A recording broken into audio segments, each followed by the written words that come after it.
Coogs house. The Houston Cougars take out the former Big 12 champs, Arizona State, in Tempe for a top 25 win. First one of such on the season.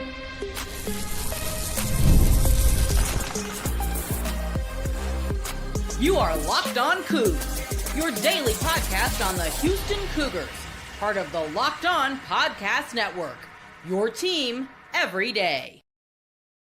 Welcome to Locked On Coogs, the daily podcast about your Houston Cougars. I'm your host, Houston-born teacher and coach Parker Ainsworth. And whether you're a Houston fan or just a hater who came to stop by, and I think there's going to be a few of those tonight, thank you for making us your first listen post-game or your last listen of the night, whichever makes the most sense at this point. Or maybe your first listen of Sunday morning because you went to bed. I don't know.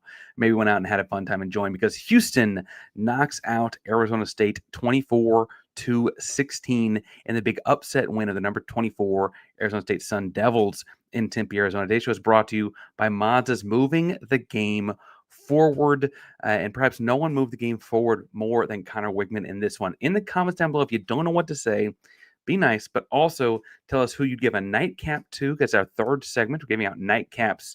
Tip the cap, tip the drink cap. I don't know, nightcap to folks that had big days. Or tell us, frankly, what you were thinking down the stretch there, what you want to say about Connor Weigman's big wig kind of performance. And while you're writing that, I do want to say it looks like it just hit Twitter.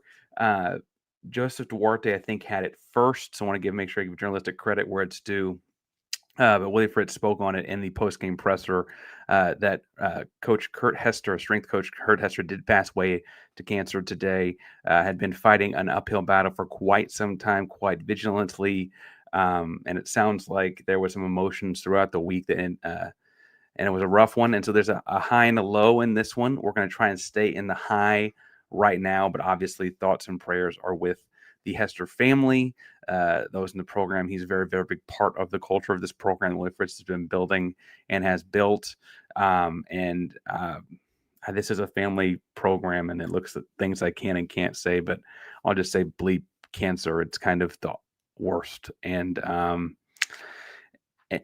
don't know how to bounce back from that and talk about a football game outside of the fact that it does sound like there was some emotional, impassioned football players out there for Houston playing in an emotional, impassioned way. Sounds like Fritz said several of the guys had heard throughout the morning, and so they had to tell the team midday today. Whatever the case may be with all of that, Houston certainly looked inspired in this one. Got a lot of comments flowing in. God bless him is right, though. R.I.P. Coach Hester. God bless him. Really inspirational kind of guy. And Connor Weigman, trying to switch back to the football game, I'm going to try and focus a little bit. Big inspirational kind of performance out of Weigman. And man, oh man, I mean, he started off 1 for 3, a little shaky, but then completed 13 passes in a row, 17 to 22 on the day, 200 yards and a touchdown through the air. He also, though, and perhaps the most game-changing kind of part of this one, both in this game and throughout the season, he changed games with his legs yet again. Had a big 50-yard run early. I was in a coaching clinic for the first quarter or so of this game, and I'm watching on my phone. We're there as a staff, so I'm not on my own, but I'm like freaking out on my phone. I'm trying not to draw attention to myself, but a big 50-yard run early was awkward, to say the least. Big time moment there. I really thought that was an impressive feat, but I think the more impressive feat actually comes later when everyone watching ESPN2, everyone in Tempe, Arizona, everyone in Houston, everyone watching this game knew there were going to be several moments throughout that Houston was going to just let Connor run the football. They've been running various forms of quarterback power for a few weeks now, and he just kind of takes a hop step to kind of watch the blocks unfold and finds his gap and cuts through it. And it didn't really matter what Arizona State, again, this is a team that was in the Big 12 title game, won the Big 12 title a year ago, and then went on to push Texas to the limit. That same Texas team pushed Ohio State to the limit, and Ohio State won. I mean, we're talking splitting hairs and differences from Arizona State being in the same kind of position a year ago. Yes, they're different now, but Houston took them to the brink and won in their stadium. Now, this one was 24-16. Connor Weigman, a big part of that 24, obviously. But honestly, for most of it, it didn't feel 24-16 close. It felt more like 24-0 close because it was that way at the start of the fourth quarter.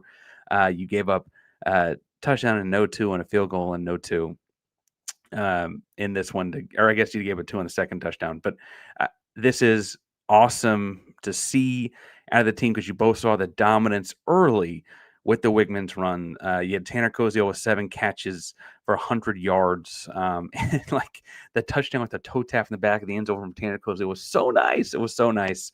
Really thought that there were a couple big plays by Kobe Young. Want to shout out Kobe Young. Said a year that I think if you were going to be honest with himself, he'd probably say is frustrating because he has big play potential and just hasn't quite connected on a couple of them. But a couple of big catches there. You also had Amari Thomas with a big hit, big catch in a big hit at the same time. Dean Connors did the same with his own catch along the sideline on a swing pass. Dean Connors was having trouble getting going on the ground. I think that honestly, it looked like Arizona State was very focused on keeping him from getting his yards. But when you inserted the extra blocker and had Weigman running, they didn't have an answer. Should point out, though, that Houston had 1, 2, 3, 4, 5, 6, 7. No, I can't count. 6 different guys catch the football in this one.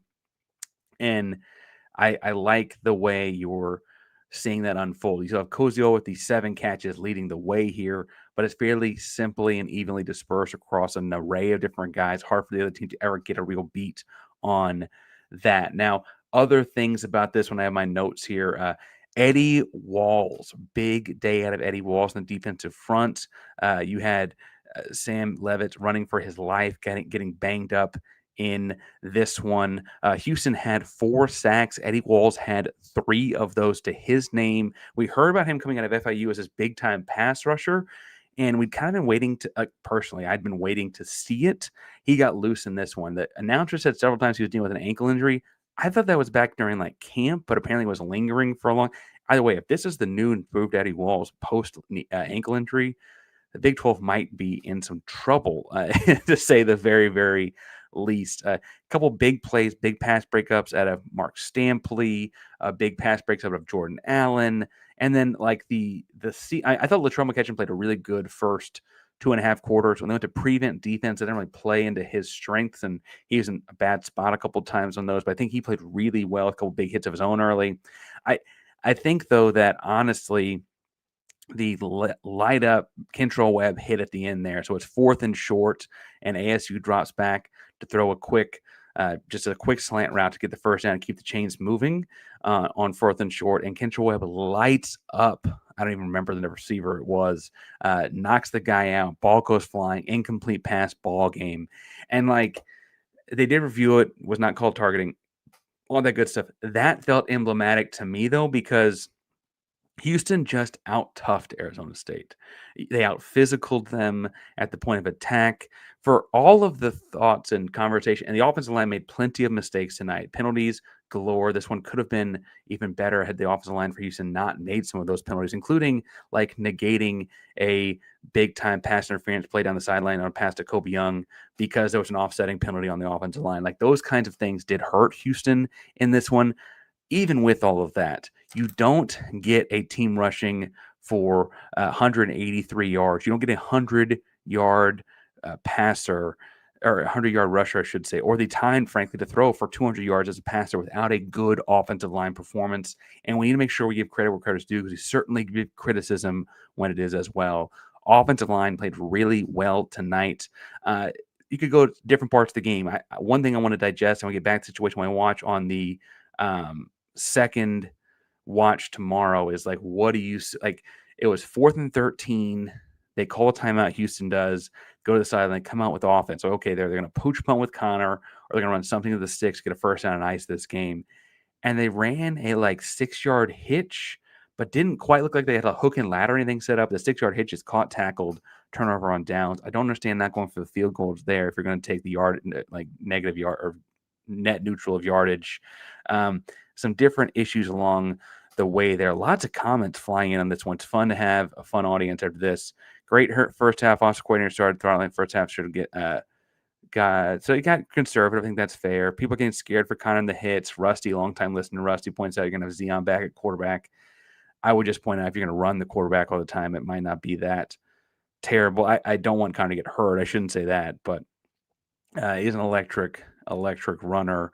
Going to well too often. People are sitting on that one a lot. Oh, shout out to Cornholio calling me the best podcaster since Yeoman. That's fun there. Walt Williamson hit the comment here, though, that's going to take us into the second segment, and that is that they are ranked by season 2, heading in the right direction. Proud of these Coogs. I want to get to that in just 1 second. Before we get too far, though, today's show is brought to you by our buddies over at Mazda. Now, Mazda's best known for keeping the game moving forward.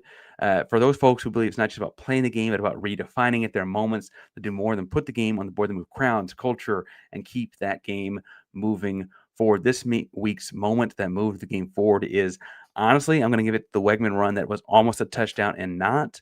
It did set up a touchdown on one play later, but going towards the right end zone, it was late third quarter. Connor Weigman breaks loose for a 12-yard run or so, gets down to the goal line. I thought he scored. The reason I'm picking that play, though, is because he bounces off different Arizona State tacklers, and it just didn't look like they had any interest in bringing big man down. That was the play of the night to me. It was emblematic of what Houston's offense was all about. And when you follow what moves you, the unexpected is only the beginning. And just like there's more to every highlight, there's more to a Mazda vehicle. Mazda, move and be moved. Parker Ainsworth locked on Coogs here. Houston beats Arizona State 24-16. And there's a couple of things I wanted to say here. One, I think Houston cemented that they are going to be ranked tomorrow, and that's freaking crazy. Look, they hired Willie Fritz in about just under 2 years ago. I cannot, there was all kinds of stuff there. I was like, okay, we'll see how this goes. I wasn't super down on him. He probably wasn't my first choice, but he certainly wasn't my last. To think that before the end of October in season 2, he's going to take a team that was 4-8 and bleeding talent in the transfer portal that he took over back in that December and be here staring down a national AP top 25 ranking, which is undoubtedly going to happen after taking on a top 25 team and being at the fringe of it just last week. 7-1 in a Power 4 conference is tremendous. The controversy only arises there if Houston is somehow not. They somehow find a way to knock this team. I can't imagine there's a way that happens, but in a world where they constantly find ways to diminish or knock down the Big 12, I guess theoretically anything is possible. This program feels set to do the right thing there. Now, Dominic brings up an interesting point here. Says you can't say U of H is heading in the right direction anymore. You have to say time is better than no time other being in the championship game right now. Is Houston heading to Arlington? Look, the Big 12 championship game will be a lot of fun. Honestly, another crack at Tech. It's hard to beat a team twice. Why not? I will say that BYU and Cincinnati are both undefeated. Texas Tech has a single loss. BYU plays both Cincinnati and Texas Tech. So you kind of actually are weirdly hoping, after Arizona State beat Texas Tech last week, for a world where both Cincinnati and Texas Tech lose to BYU. Then BYU would be an undefeated team.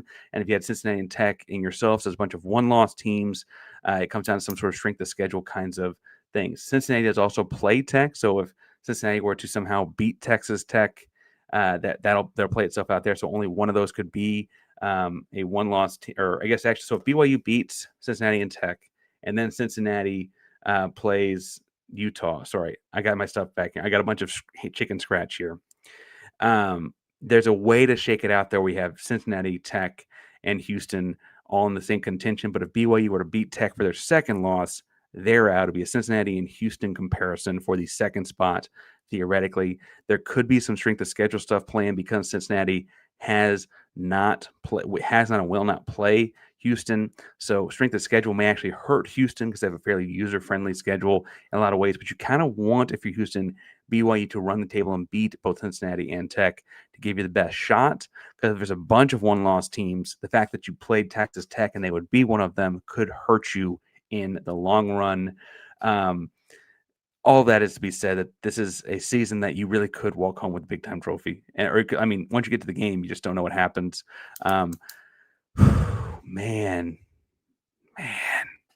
they're really freaking there. Other controversy in this one, I can already see Arizona State fans, not in my chat, but in my Twitter comments, making sure they let me know in case I did not know. Did you guys know? Had you guys heard on the play-by-play by the TV there that Jordan Tyson did not play in this game? Had you heard that throughout the week?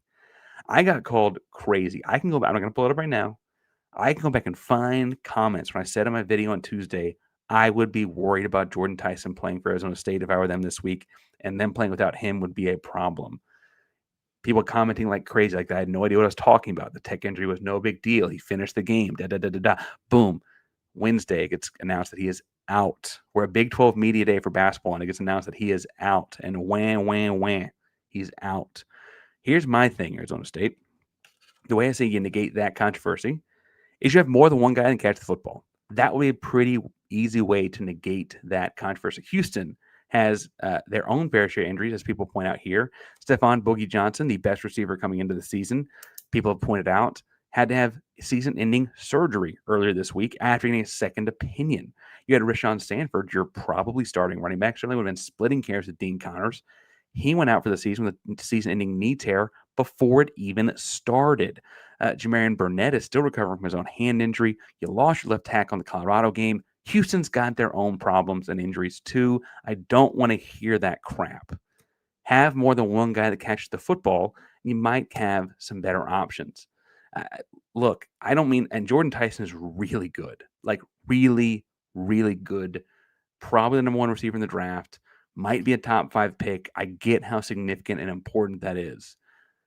But injuries are a part of football. And as much as they suck, and I wish we'd played them at full strength, both teams at full strength, I will say that's the way it goes. Now, Sam Leavitt getting knocked around in this game, beaten up in this game was not a great look either. Look, credit to him for this toughness. He looked like he was playing hurt to me for a lot of the second, third, and fourth quarters, so they ultimately benched him down the stretch there.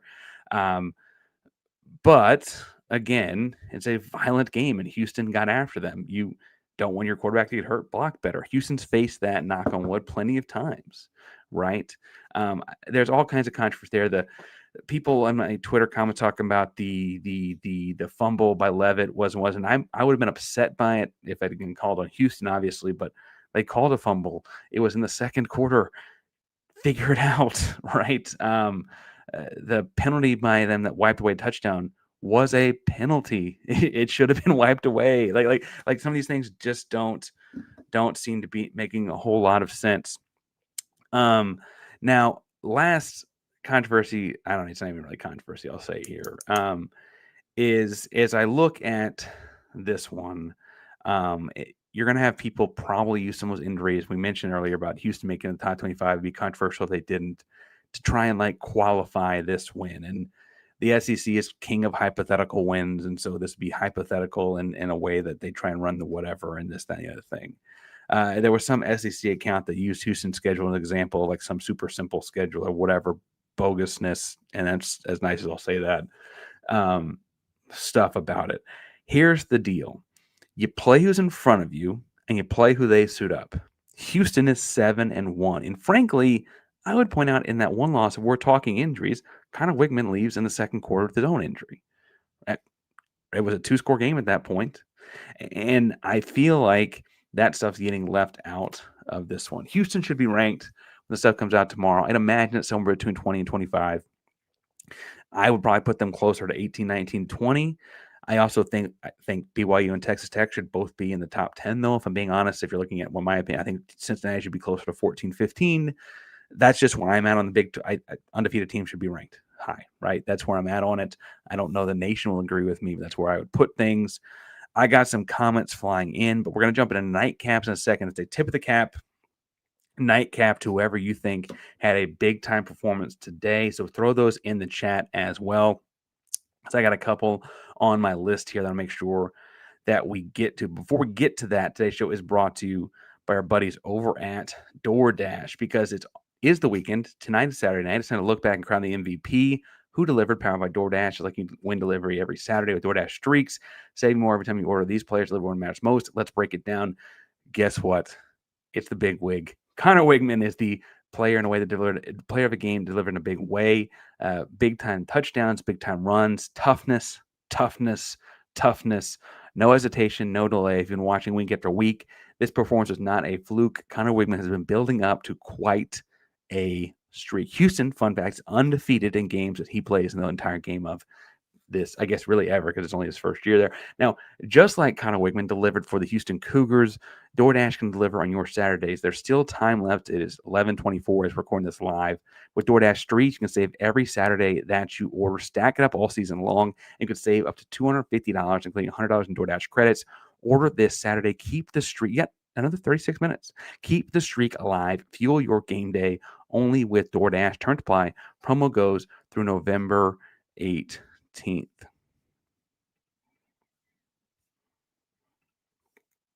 Today's show is also brought to you by FanDuel, America's #1 sportsbook. Is football season, if you can't tell by the 7-1 Houston Cougars being here, is here. FanDuel offers you don't want to miss. Right now, new customers can bet just $5 and get $300 in bonus bets if you win. That's right. Pick a bet, put down $5, and if that bet hits, you'll unlock $300 in bonus bets to use across the app. Now, if you're in Tempe, Arizona, I'd say do that stuff right now. Now, as the line comes out, we'll be breaking it for Houston and West Virginia very, very soon. I'd imagine Houston's big-time favorite. We'll see how things shake out. If you think you got a beat on the Texans, if you have a beat on anything going on in football, you got World Series, basketball starting up, hockey starting, whatever you want to get on the action of, FanDuel is there to support you. So what are you waiting for? Visit FanDuel.com. Go download the FanDuel app today and get started.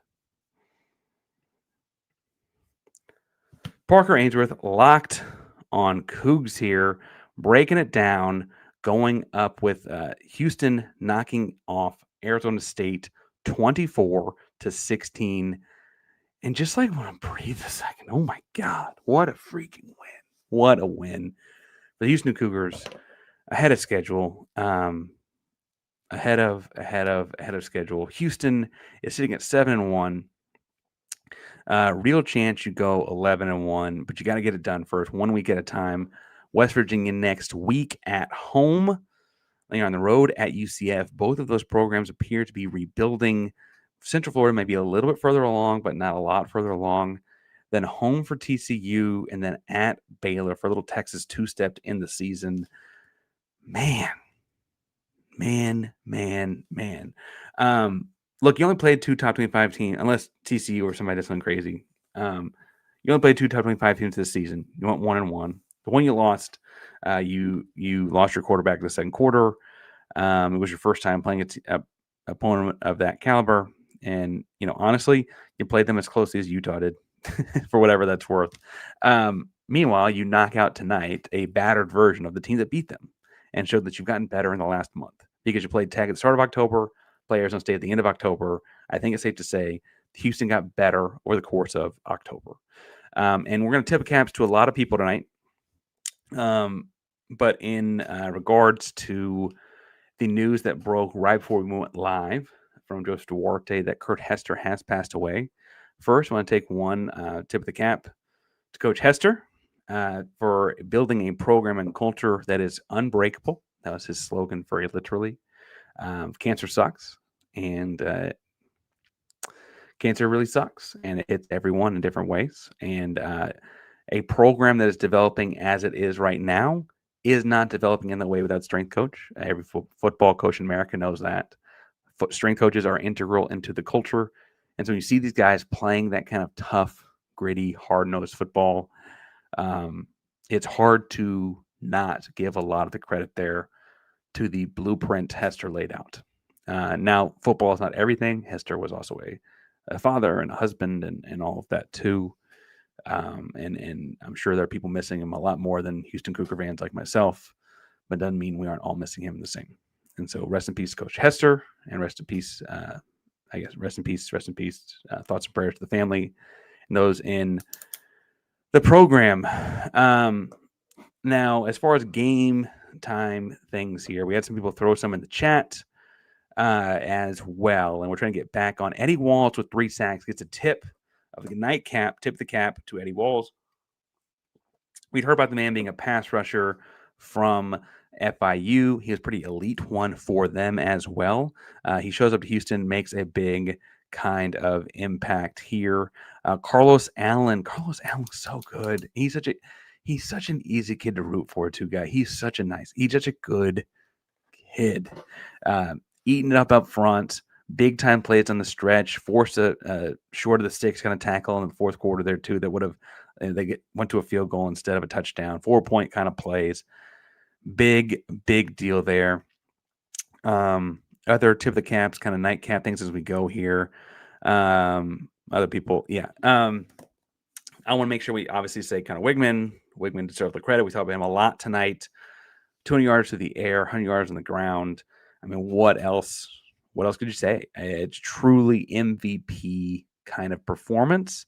I'm going to give one big shout out to Dean Connors. Now, Dean Connors' stat line is not impressive. It's just not, right? 20 carries for 48 yards is 2.4 yards per carry and no touchdowns. That's less than you need out of your starting running back. But Houston went to some two-back sets, and in those, he was a big-time lead blocker that really moved stuff around. Dude's tough as nails. And then the fourth quarter, a drive that Houston ultimately did not come away with points for, but did waste a lot of clock on. Dean Connors had a spectacular catch on a swing route for a first down and a gutsy moment from Slade Nagel. He took a straight helmet to the chest as he caught it. Didn't matter. Came down with it. Big time play. I want to give a tip of the cap nightcap to him, and a tip of the cap nightcap to one Jalen Garner.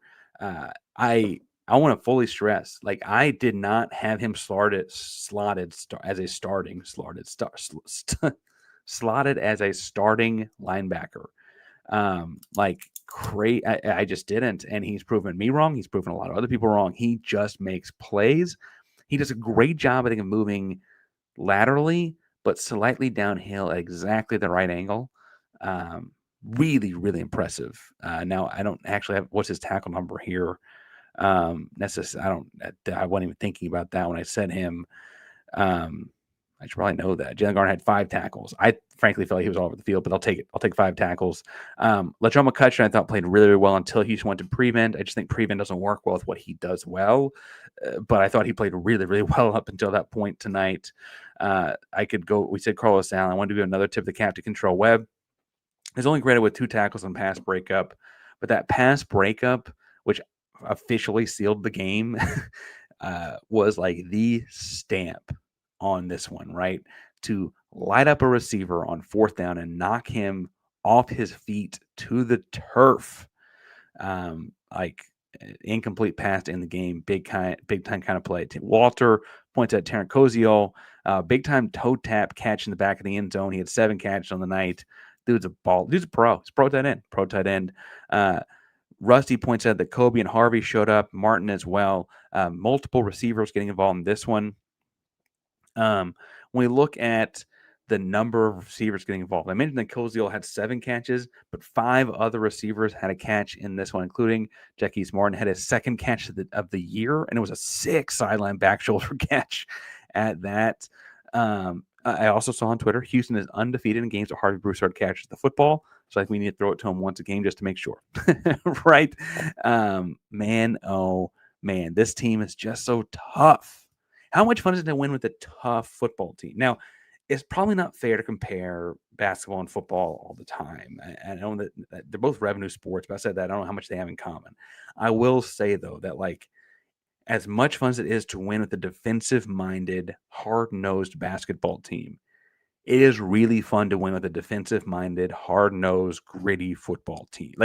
There's just something about physically dominating someone in that way on the football field or on the basketball court. It's not lighting them up with a bunch of threes or throwing a bunch of air raid touchdowns. It's just different, and it feels really cool. It's a really cool vibe with this Houston Cougar football team. Houston Cougar football has gone through a bunch of iterations and had some really good teams. They're honoring the Peach Bowl team in a couple. Is it next week? No, it's a couple weeks from now. Good football teams, good Case Keenum, good football teams. Underwear, good football teams. It just feels different when you're doing it 24-16 in their place with a 100-yard rusher. It just feels different, and it feels really good. It feels really good to be 7-1 and still fighting for a piece of the Big 12 crown. Oh man, that feels good. And it feels really good to have you all here. I enjoy celebrating with you. It is 11:30 local time. I'm going to say go celebrate, enjoy this. We'll be back with you locked on Cougs Monday morning. I did have someone in here ask with the Houston Cougar basketball scrimmage. Now, what I understand about that, Chris, is that is very intentionally being made to where you got to go out there and see it in person if you're going to see it, because that's how they want to make sure it's done. They're trying to bring some resume to that, or bring some like people to that and that whole event there, making that a thing, right? So if you want to go see it, I don't think tickets are expensive. Find a way to get out there and watch it in person. Locked on Cougs will be back Monday morning. Well, I guess we'll probably drop a short or something, I guess, if they get ranked, because kind of a big deal. Kind of a big deal. But we'll get back to you very soon. Locked on Cougs, primarily the Locked On podcast. I mean, your team every day. 7-1. Go freaking Cougs.